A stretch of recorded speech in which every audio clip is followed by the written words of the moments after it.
It's 11 minutes before 8. OK, away from trade and trading wars, let's get into the classroom and hear that the Secretary of State for Education will overhaul school inspection and accountability. You'll hear more from her later. Looking for higher standards for every child in every classroom. This is the Ofsted inspections will change in some fashion.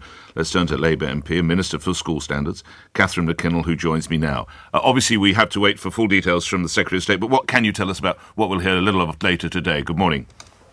Oh, good morning. So we really are launching today a new era of school standards, school improvement. And part of that is in conjunction with the consultation Ofsted are launching today about new report cards.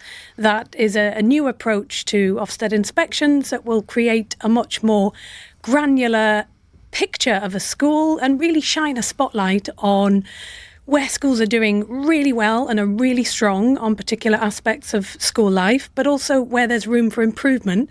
And that will give us a much stronger suite of information to then drive those high and rising standards right across our school system so that every child can get the best education and get the outcomes that they should right across the country. I read that these, one-word ratings of schools, which I think most people would agree with a little bit questionable, they'll be changed with at least 40 points of comparison.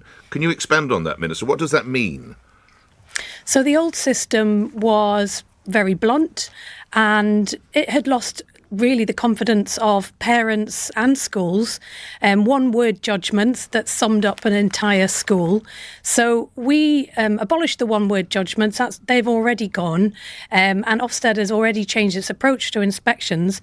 But we've been looking at a report card system that will create a much broader picture of school life, and it'll look at 9 aspects of how a school is performing and give a much broader picture of every aspect of school life. And this will really help give the information that will help drive improvement because it'll be a much more diagnostic approach to school assessment to make sure that then the issues where they may be can be focused on in a much more directed manner. But obviously the Secretary of State will set out details about how the Department for Education will then use that information to really drive school improvement.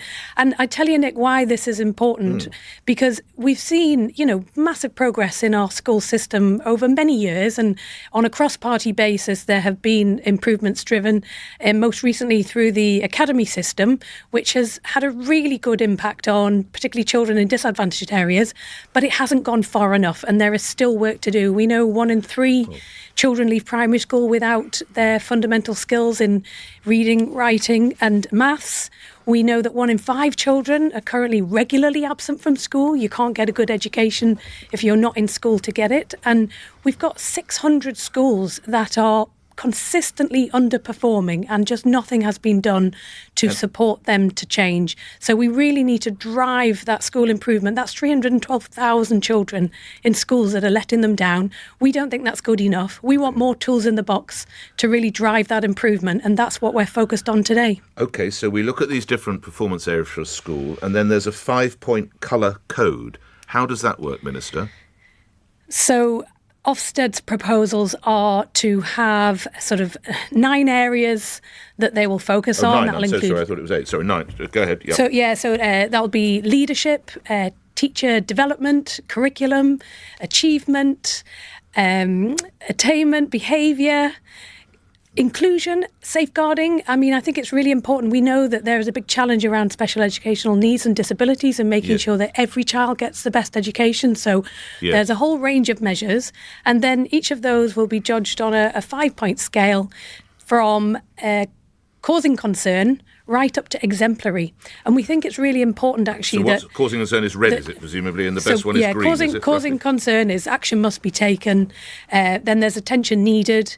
Then there's secure, strong, and then exemplary. And I actually think it's equally important to highlight where a school is exemplary as where they may be causing concern, because actually you can use those examples of exemplary outcomes in a school to really support those outcomes where they're causing concern. And we need a self-improving education system where the schools that are doing really well can support the ones that need more support. Noting, of course, you're with the government, you're not with Ofsted, but it doesn't seem to receive universal support. Kebede, who's from the Association of School and College Leaders, said Ofsted and the government appear to have learned nothing from the death of head teacher Ruth Perry, have devised an accountability system which will subject a beleaguered profession to yet more misery.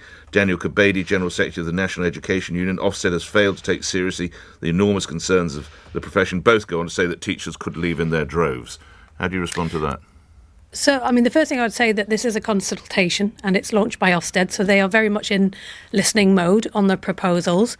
But secondly, I think actually providing a much broader picture of a school not only gives that ability to highlight where things can improve, and I think actually, if you're a good school, you should strive to be better. If you're a great school, you can continue to strive to be better. So I think we need to really... And I think parents want to know that schools are constantly striving for their children and to improve those outcomes. But obviously part of the Ofsted report will be on how well teachers are supported as well, because we know that the biggest in-school factor for supporting outcomes is good quality teaching. That's why we're legislating for qualified teacher status for all teachers, so that we have good qualified teachers in every school. We'll have a good curriculum offer in every school. And then Ofsted will be able to judge how well teachers are being supported in that to deliver those outcomes for children. Let's talk a little bit more about teachers. I don't know if you've yet had sight of a sort of 2-page investigation in one of the newspapers, the Daily Mail, which shows figures show schools pay more than £1.2 billion a year for supply teachers in 22 to 23. Around 300 million of that is in fees, and 14,000 teachers call in sick every day. What are you going to do about that? So I haven't seen the report that you're referencing, but I completely appreciate that the teaching profession has been quite challenged in recent years, and that's partly why when we came to government, the first thing we did was... Why are we spending more than £1 billion in agency teachers, supply teachers? Excuse me. Yes, I hope you're right. Well, I mean, it's a big problem across the public sector. We've seen also in the health service, we need to drive down the use of agency teachers and make sure that we have the qualified, supported teaching workforce with, yes, the well-being as well that every teacher deserves, and will create those better outcomes for children. 14,000 teachers calling in sick every day. I mean, how many teachers are there in this country? From memory, there's... I do have the figure. I mean, it's really important that we drive down those that we drive down the sickness rate for teachers. One of the things we're looking at is flexible working now, and I mean, obviously teaching is a face-to-face profession, and absolutely we need to have that quality face-to-face teaching, but there are things we can do. So we mandated that preparation time, for example, should be able to be done at home where possible. We also know that, teachers often have children themselves. And so to have a bit more of a flexible approach to be able to be there, for example, for your child's school assembly. But that I think that does need to be done. There are about 566,000 teachers in the United Kingdom. But I think to give you the figure. Thank you. I think that does need to be done in a way that doesn't require agency teachers or supply teachers. Obviously, where a teacher's sick, you might need a supply teacher. But actually, the really good schools will support one another to ensure that there's a bit of flexibility whilst giving that high quality teaching. And we're looking at lots of options on flexibility and sort of workload for teachers. We're determined to get the workload down to drive up standards for children. Minister, thank you for your time today, speaking ahead, of course, of a speech from the Secretary of State for Education and those Ofsted reviews as well. Catherine McKinnell, thank you for your time.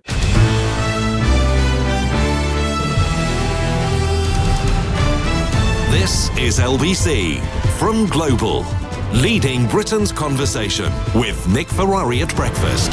Good morning, it's 4 minutes after 8 on Monday the 3rd of February. Coming up in this hour, lessons to be learned, this idea of how the Ofsted inspections will be changed, and that speech from, of course, the Secretary of State, just been speaking with one of her colleagues. What would it actually mean in a classroom near you for your child or your children? And coming back to schools and schooling, why are we spending more than £1 billion a year on supply teachers? A question I put to Minister for School Standards, Catherine McKinnell. We need to drive down the use of agency teachers and make sure that we have the qualified, supported teaching workforce with, yes, the well-being as well that every teacher deserves. Nick Ferrari at Breakfast. Call 0345 6060 973. Text 84850. Nick Ferrari at Breakfast on LBC. We're going to talk quite rightly a lot about Ofsted now, and just as I say, I don't care if this government, I want the country to work, I don't care if that's achieved under a Conservative government or a Labour government. If they get growth, if the economy works, it's good for my children, it's good for the country, it's good for my grandchildren. The same with education, isn't it? If a government can make schools really work and really go well, again, it is good for the country, it's good for trade, we have better educated people, fantastic. But here's the question, how much store do you set by an Ofsted inspection? If your child or children are in a school and the Ofsted report comes back, could do better or outstanding, do you celebrate? Do you think, well, I know the school anyway. I'm really not that bothered about what a couple of inspectors or a team of inspectors, however many it comprises, came in and how it went, because I know this is a great school, because I know it's great for my child or my children. And then the other way, when you're looking at schools and you're going around trying to find a primary or a secondary, whatever it might be, how relevant is an Ofsted inspection? Often they put them on the banners, don't they, at the front of the school, on the railings or by the sign. Rated outstanding by Ofsted. Does that tick a box for you? Right, if Ofsted like it, I'm going to like it. I speak as proposals to overhaul the way schools are inspected in England have been attacked by head teachers and teaching unions as demoralising and worse than the system they're intended to replace. Well, in the last few minutes, I spoke with one of the relevant ministers, Catherine McKinnell. She defended the changes despite that criticism from teaching organisations. The first thing I would say that this is a consultation and it's launched by Ofsted, so they are very much in listening mode on the proposals. But secondly, I think actually providing a much broader picture of a school not only gives that ability to highlight where things can improve, and I think actually, if you're a good school, you should strive to be better. If you're a great school, you can continue to strive to be better. So I think we need to really, and I think parents want to know that schools are constantly striving for their children and to improve those outcomes. But obviously part of the Ofsted report will be on how well teachers are supported as well, because we know that the biggest in-school factor for supporting outcomes is good quality teaching. That's why we're legislating for qualified teacher status for all teachers so that we have good qualified teachers in every school. We'll have a good curriculum offer in every school. And then Ofsted will be able to judge how well teachers are being supported in that to deliver those outcomes for children. All right, so what do we take from that? Well, I understand there are going to be 9 areas in which schools will be rated, including leadership, teacher development, attainment, behaviour, safeguarding, and there'll be a colour coding, 5 different colours. Red where there are problems all the way up to green, green for go or green for good. Let's speak to a teaching professional. Daniel Kebede is General Secretary of the National Education Union. Can I apologise in advance? I put some of your points to the Minister, and I think I mispronounced your name, so apologies if you were listening. I read in The Guardian that you say, in a sense, they've almost got it worse this time round. What is your feeling there, Mr Kebede? Good morning. Good morning. Well, yes, absolutely, it is worse. We've got 9 areas of judgment with 5 possible grades, all colour-coded. I don't know if you're familiar with Nando's, Nick, but it looks like it's been extra mild to extra hot. Ofsted were tasked with bringing around a system of inspection that reduced the pressure on the school system in quite tragic circumstances. Yes. And unfortunately, our view is this will make things worse, not better. But why? Why do you say that, Daniel? Well, we have these many areas of judgment. So there's more areas of judgment. It will be conducted in 2 days. So we have questions around the reliability of Ofsted's capability to reliably gauge where schools are at with so many areas of judgment. But it will simply lead to head teachers trying to gather lots of evidence on all of these areas, and that pressure trickles down through a school system to the teachers, to the support staff, and indeed to the young people and the children. It is really worrying. You can't have been a fan of a one-word assessment, though. I don't think you can sum up any major organisation in word, do you? No, that's right. We weren't fans of the single phrase judgment. We thought the Secretary of State was right to get rid of it. But really, if you want to see schools improve, pigs don't get fatter the more you weigh them. It's not the inspection that leads to the improvement. If we want to see the schools improve, that requires investment, and that requires working with schools over a period of time, not judging them on a variety of areas in 2 days. Your point regarding pigs in the marketplace is well made, but we have to, surely you agree, we have to have some form of inspection. So let's take 2 steps back. How would you and your colleagues run these inspections, Daniel? Well, if you look at countries like Canada, the system is much more collaborative. We would like to see inspection perhaps at a governance level or a MAT level, but we absolutely think that school improvement partners that work with schools over time on areas where they could improve is a much more valuable way of doing things. Daniel, thanks for your time. Apologies again, I mangled your name. Daniel Kebede, General Secretary of the National Education Union, 11 after 8. Well, let's speak to someone who did it. John Bald is a former Ofsted lead inspector, is now an independent education consultant. Can I start, Mr. Bald, just to ask for a little more detail? How big an Ofsted team is it that normally goes into a school? How long are you there? What preparation does the school have? Notice do they have? Morning, Mr. Bald. Good morning. And first, can I say how much I agree with what you said at the beginning? And I just want to make one point, first of all. Yes, sir. And this is the most important thing. Ruth Perry School would not have failed under the present system. And she would not... Just to remind everybody, she was the head. What she did. Just remind everybody, she was the head teacher. She was the head teacher who took her life. Was. And that's just to remind listeners who Ruth Perry was. Okay, so well, that's a very pertinent point, and I'd like you to expand on that in a moment. But how big is an Ofsted team?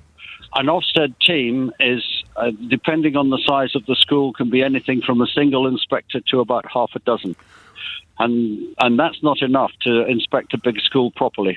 How much notice does a school have of your arrival? That depends, and I have to say that I'm not currently inspecting. If there is a serious concern, the Ofsted inspectors can turn up the next morning without any notice at all. Otherwise, it is normally a phone call the day before. Typically, what is the duration of how many days are you there for? Well, as people have said, 1 or 2 days is the normal time, and it's not enough. Right. Now, this all has come about as after the tragedy of that head teacher who took her life. What do you see in the changes that would prevent that happening? Well, first, the head teachers' unions were asking for the school was essentially failed at its paperwork. So the first thing that the head teachers' unions asked for that to be separated, and the Guardian's excellent report this morning shows that it is separated. The second thing is that Ofsted painted itself into a corner by having just 4 grades on each category. And those 4 grades meant that it was failing schools on small faults. This suited people that wanted to force schools into academisation. But it was thoroughly unfair to schools who could be doing a good job. I read the Caversham report again last night after this, and it talks about a vibrant, welcoming school. The children know how to keep themselves safe. The school was good in the quality of education, everything else except this bit of paperwork. So that imbalance has been, to some extent, corrected. And I think it's being most unfair. Ofsted's in a deep hole, but at least it stopped digging. What about this idea of a colour-coded system, of which Mr. Kebede, the union gentleman, made light of that? Well, he spoke about Nando's, and, I've seen TripAdvisor mentioned and things like that. I think the important thing is that they've got 5 categories and not 4, which means that a minor thing can be put like that and not put a school into the bottom category on that. They painted themselves at 4 grades, yes. However they're expressed, is not enough to make a balanced judgment on something as complex as the school's work in an area. Lastly, I think this is... Sorry, so the work you and your colleagues did in Ofsted, how relevant is it to parents? How confident are you that when they're selecting a primary or secondary school, they actually check out the Ofsted ratings, Mr. Bald? I think that they almost all check out the ratings, and they also ask their friends, because I don't think that the evidence base for an Ofsted inspection is sufficient, and it hasn't been for a long time. When I was under Sir Michael Tomlinson inspecting, I would go into a secondary school with a team of 12 to 18 inspectors, and we did it thoroughly. Now, They just don't have time to get the evidence to substantiate their judgments. They don't have time to check. And frankly, there's too much guesswork. Enjoyed speaking with you. Thanks for your time. John Ball was a lead inspector with Ofsted and is an independent education consultant. We'll come to your views. Have you ever selected a school or not selected a school due to Ofsted? Come to your reaction in just a moment. The change then for Ofsted ratings in the light, of course, of that head teacher, Ruth Perry, taking her life with a negative report. That the government are confident that will go away. Of course, the ratings are run by Ofsted. I just want to be clear on that. So it is a separate body, albeit, of course, that it's under administration and authorisation, of course, from the government. So that is what the change will be. But if you're a teacher, both the unions that are quoted in the piece in The Guardian, both suggesting this would lead to yet more teachers leaving. Sadly, morale does not seem to be that high. If you're a teacher, I appreciate you might be on your way to school now, or possibly you're on an off day or whatever it might be. What will your concerns be? These colour-coded now, going from like black and the worst, I understand, then through a dark green. It's bizarre, isn't it? Dark green, green, orange, and then up to red. Is that the way to regulate a school? The Ofsted inspections at all? Tracy's in Sidcup. Tell me about the school that your children or child goes to. What's the Ofsted rating? Do you actually know? Good morning. Hi, good morning. Yes, my son goes to a secondary school which, when he joined, requires improvement. Right. So that didn't bother you then, Tracy?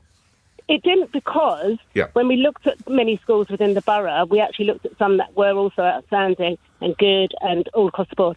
And we just felt that the executive head done a speech. She was very open and honest about the school and where it needed improvement. Okay. She had a clear vision of how she wanted to achieve better results, and etc. And just seemed that they were going to put an awful lot of effort into pulling that school up. When we visited some of the outstanding schools, it just felt like everybody was a little complacent. There was an air of slight arrogance about the school, to be honest. And I just felt that actually there would be much more effort put into a school that does require improvement. And you need to look broader than that. And how many years ago was this, Tracy? So my son's now in sixth form at the same school. Oh, so that's 6 years ago. 6 years ago, yeah. Okay. In addition to that, though, I just wanted to make one other point. No, please, go ahead, sorry. In addition to that, I also own and run 2 outdoor nurseries within Greenwich, which are outstanding. And right.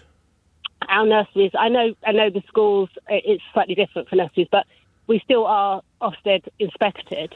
And we get a lot of people that phone up and say they would like their child to join our nursery, and they haven't any idea about the nursery at all, other than the Ofsted ratings. They've obviously looked through a list of schools in the borough, picked out the ones that are outstanding and said, that's where my child needs to go. Because we're an outdoor nursery, obviously we're very different, and parents have no idea that that's the case. Sorry, when you say outdoor, you don't mean the children are outdoors all the time, am I? Yes, absolutely. They're outdoors all day, every day. Well, hang on, Come like rain, today? Shine. Yep, today. We're outside today. How old are the children? From 2 to 5. What? There are huts or something for them, are there, if it's raining? No, not when it's raining, no. We stay out in the rain, we stay out in the snow, we stay out in all weathers. It's forest school. I don't know if that's a phrase that you've come across before. I know, every day's a school day, literally, for me today. Tell me more about this. And children don't get ill and cold? No, they don't get ill. In fact, they're actually healthier and have a better immune system than they do when they're inside, because it's much a healthier environment to be outside. For instance, when we had COVID, we obviously shut like every other nursery school did. Yeah. But we never had an outbreak of COVID in our nursery at all, because they're outside. There's that fresh air. Of course. You know, germs don't transfer onto plastic things in the same way, because they're all playing with sticks. And how interesting. What about your teachers are pretty hardy souls as well, then? Yeah, they're fabulous. I have the best staff ever. I mean, they put on their smiles and their happy faces, come what may. And if a child is feeling ill, is there somewhere they can go, you know, in the shelter or whatever? Yeah, we do have a very small. Yeah, we do have a very small indoor space. But to be honest, if the child is that ill, we would be calling the parents to pick them up anyway. But what about on a blazing hot day? Well, we're under the tree line, so we have a small woodland area that we. Right. So we're actually quite lucky in that sense that we're under the shade most of the time. Okay. Yeah, it's called the Woodland Nursery, if you wanted to know. Okay, I'm going to look it up. Hey, lastly, well, thank you so much. I've learned about your sorry, was it a boy or girl you put into secondary school? My son. Your son. Okay. Yeah. Was your decision right? Has the school improved in the way you would want for your lad? The school is now, it's now good. Not that was something that we were particularly worried about anyway. He was really happy there the pastoral care was really good there. He done really well, and now, like I say, he's going on to do A-levels, which he'll be sitting this year. And lastly, I wish him well. Lastly, as someone who runs an organisation that is inspected by Ofsted, what level of confidence do you have in what you're hearing about these changes, this new system, Tracy? Well, it won't affect us in the early years in the same way, but okay. I do think it will slightly muddy the water somewhat. Okay. Well, certainly with you if you're outdoors. Look, Tracy, fantastic. Good luck with all the children you're looking after, and obviously best wishes for your son when he takes his A-levels.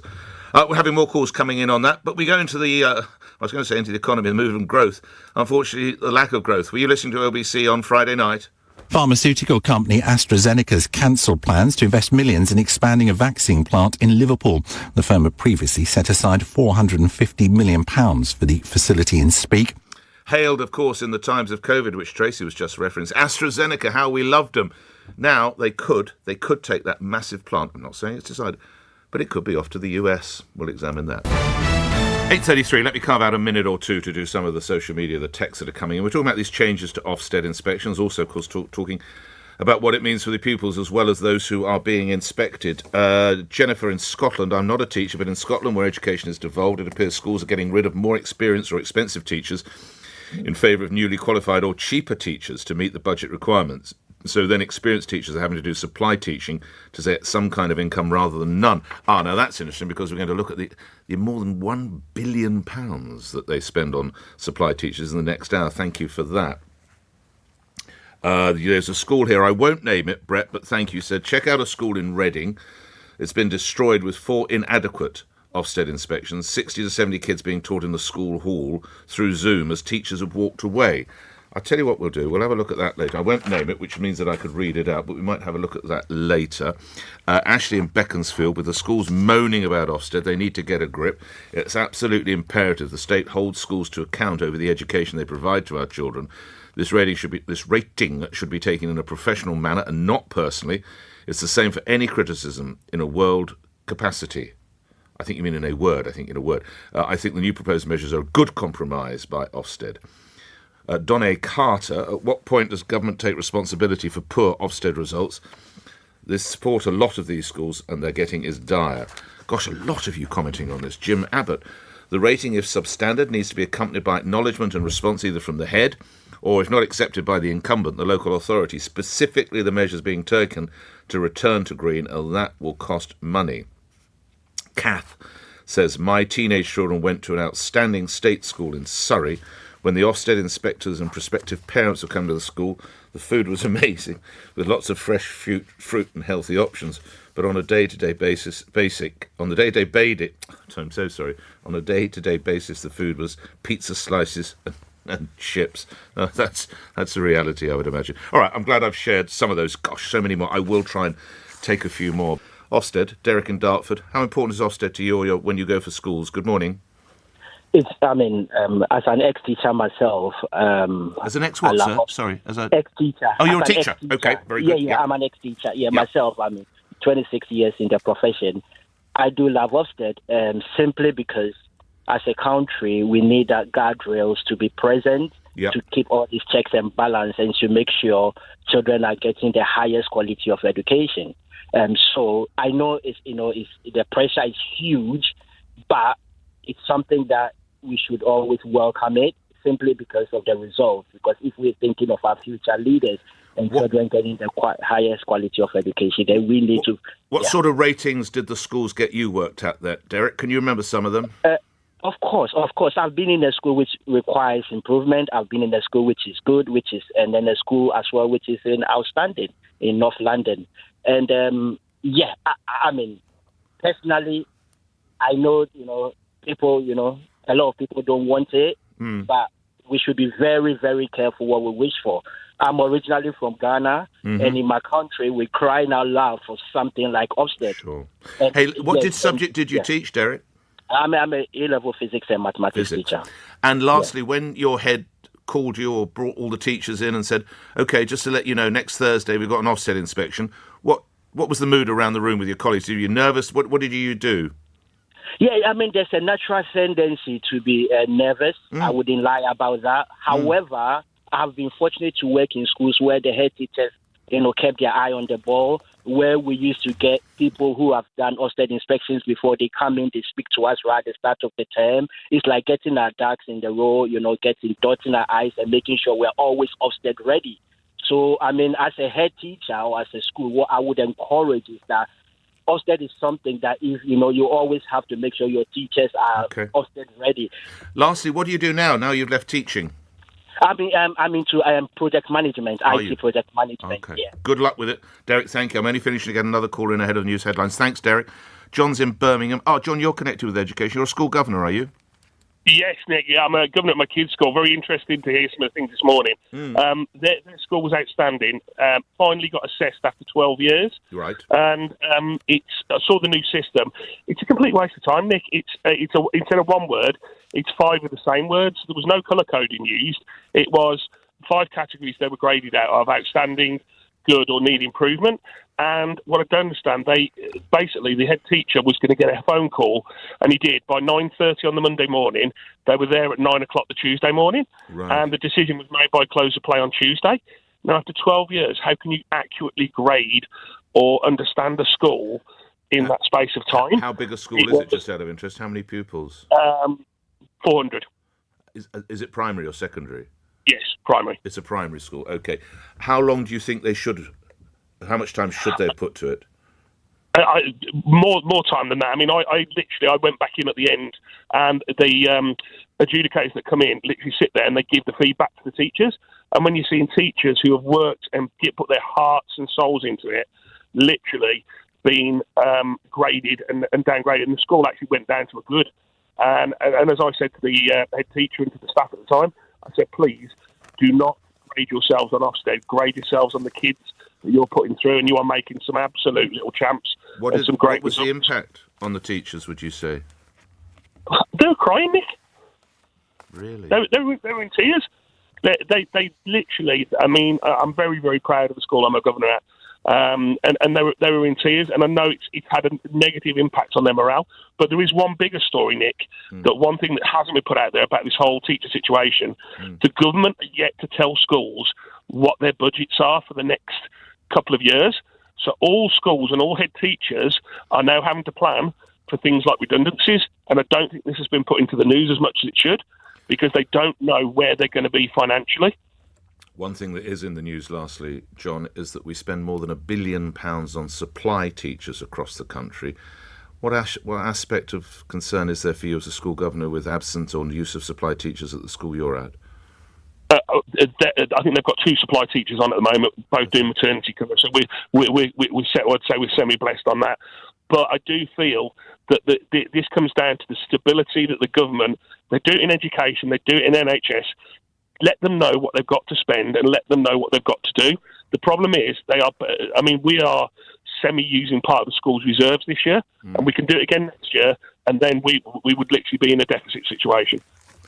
John, thank you for calling. Good luck with the work you're doing at your child's school. Thank you for that. It's 8:51, 9 minutes before 9. We continue to talk about these these change to Ofsted inspections. It is hardly surprising a lot of you getting involved, because there's nothing more important, is it, than the well-being of your child or your children. And we're hearing views of teaching professionals, teachers, former teachers. But let's get the view of a politician, indeed an opposing politician. Conservative MP and Shadow Paymaster General Richard Holden joins me now. We're learning a lot more about the Ofsted approach then. They were going to have these colour-coded systems. It's not going to be a one-word assessment. Your view on that, Mr. Holden. Good morning. I think the truth is that actually, whether it's teachers or parents, we all need clarity about education standards. I think that's incredibly important for parents. Obviously, actually the Ofsted reports, both my parents were teachers at various points in their career. They hated the Ofsted inspections. I think they didn't think they captured the full thing. But I think, in essence, what we've seen over the last sort of 15, 20 years or so is certainly in the last Conservative government, we saw the number of kids going to good or outstanding schools go from around 2/3 to almost 90%. That is a real improvement in life chances and outcomes for young people in our country. I really worry about anything which takes us backwards from that. In what way is this taking us backwards? Some would say it takes us forward. It provides for better grading, more competent, more consistent and more comprehensive grading, Mr. Holden. Well, I think there's a couple of things on that. One is around clarity. We've already seen what the Education Secretary wants to do with around the academy programme and some of the changes there. She wants to be able to remove some of those powers that the academy programme has given schools to actually drive up standards across the country and give young people more opportunity. We've also seen they have partially U-turned on some of that, but we're yet to see exactly where that is. When it comes to university side, the Education Secretary has also been trying to fiddle around with free speech on campuses as well. I think on a lot of these different areas, Labour on the wrong side when it comes to education policy. It seems to be more leaning into what the unions want rather than in delivering for children and young people, which is what education is all about. Because, these kids have one real chance, one big shot at education. We need to make sure it's as good as practically possible for them at every stage. We just need to look at actually what Labour did in Wales, right? We can see that actually when it comes to educational standards, that went through the floor over the last quarter of a century where they've been in power there. We turn that around in government. I don't want to see those changes in England going. I don't want to see us going like Labour-run Wales is. Grateful for your time. Richard Holden, Shadow Paymaster General, Conservative MP for Basildon and Billericay. 1 minute to 9. Let's get one last call in on Ofsted. Be a minute late to the news. Joe's in Hornchurch. Joe, you're on the radio. Good morning. What can you tell me about Ofsted? About Ofsted, I think they get like a false representation, being honest, when they attend schools. When my sons were at school in East London, I was a chairman of the PTA. Yes. I noticed when I got there one morning that Ofsted was there. There'd been a warning that they were going to come the day before. Oh, right. So everyone was ready. The school looked lovely, very clean. Everyone was very well behaved. And I thought, this is unusual, really. But there you go. So I noticed that a lot of the children who would be mischievous, and probably my son being one of them, was doing PE that day. Well, I looked, that wasn't on the curriculum. Right. It seemed like anyone who could be a little bit naughty was outside.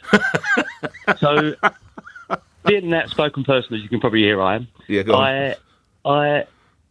Everyone had their say at the meeting, and when it came to my turn, the headmistress sort of bypassed me. She went, right, thanks very much, everyone. If that's all finished now, then. And I said, no, it's not finished, no. So, in a sentence, because I'm already late to the news, but I love the way you're telling this story. How did it resolve? I said I've got something to say, and I said, to be quite honest, what you're getting here is a false representation. I said, PE is not on the curriculum. If you go outside and look outside now and look on the thing, there's no PE today. But I said, why are the children playing PE? What did they say? I said, there's bullying going on in the school every day, which is not reported. Well, it went on for about 5 minutes, I suppose. I actually stood up when I said it. And the lady took her pen back out and opened her book back up and wrote it down. It would never have been noticed. Joe, I have to leave it there because I'm going late to the news, but credit to you. Thank you. You have a good day. I did enjoy that.